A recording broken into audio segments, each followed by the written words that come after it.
Hello दोस्तों, मैं आप सभी का स्वागत करती हूँ अपने यूट्यूब चैनल पॉलीग्रेस पर। तो आज हम बात करेंगे 9 एब्डोमिनल रीजंस के बारे में। तो हम आपको बताएंगे कि ये कैसे लर्न करना है। बहुत ईज़िली एक ट्रिक और यूँ ही लर्न हो जाएगा। तो इसको समझना है और समझ के याद करना है तो बहुत ही आसानी से ये लर्न हो जाएगा आपको। तो सबसे पहले नाभि का मतलब बीच में जो नेवल है, इंग्लिश में नेवल बोलते हैं, या अम्बलाइकस रीज़न वो होता है। तो हम सबसे पहले उसी से याद करना शुरू करेंगे कि सबसे पहला जो बीच में रीज़न होगा, 5th रीज़न जो यहाँ डिनोट हो रहा है, वो एम्बलाइकल रीज़न है। नेवल का एरिया एम्बलाइकल रीज़न होगा।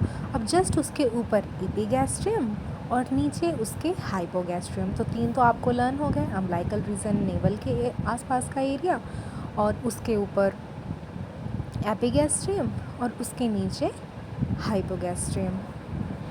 अब उसके बाद हम याद करते हैं एपिगैस्ट्रियम। एपिगैस्ट्रियम के जस्ट दोनों आइदर साइड में, राइट और लेफ़्ट, हाइपोकॉन्ड्रियक रीजन होता है। इसको कैसे याद करेंगे, कैसे याद रहेगा कि एपिगैस्ट्रियम के बगल वाले दोनों ही हैं जो हाइपोकॉन्ड्रियक रीजन है। तो कॉन्ड्रिया रिब, तो रिब केज के जस्ट नीचे, वो रिब के आसपास का एरिया, एक्चुअली वो रिब केज के जस्ट नीचे का एरिया होता है हाइपोकॉन्ड्रियक रीजन।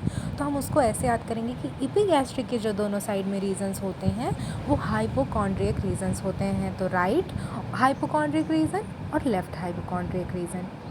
ठीक है, ये तो ऐसे याद आ गया। अब बीच में जो मैंने कहा था कि 5th पॉइंट है एम्बलाइकल रीजन का, वो कैसे याद करेंगे। तो एम्बलाइकल रीजन, तो उसके बाद जैसे रिब के बाद जब हम वर्टिब्रल कॉलम देखते हैं तो लंबर रीजन, ठीक है, सर्वाइकल के बाद लंबर रीजन आता है। या फिर ऐसे आप याद कर सकते हो कि सर्वाइकल बोन होती है, उसके बाद लंबर बोन आती है ना, जब हम वर्टिब्रल कॉलम को देखते हैं।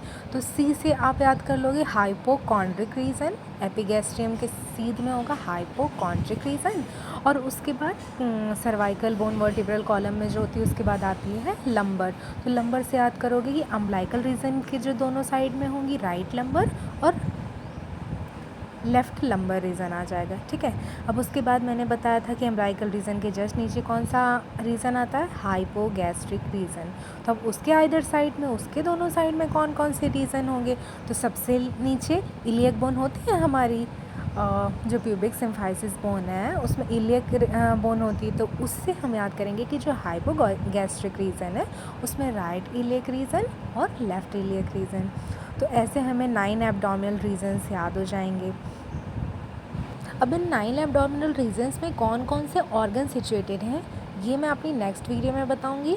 और उसके बाद इन 9 एब्डोमिनल रीजन्स में जो जो ऑर्गन सिचुएटेड हैं उनमें कौन कौन से पेन होते हैं, एब्डोमिनल पेन एसोसिएटेड हैं, वो मैं उसके नेक्स्ट वीडियो में बताऊंगी। तो जानने के लिए मेरे चैनल को सब्सक्राइब कीजिए, लाइक कीजिए। Thank you for watching.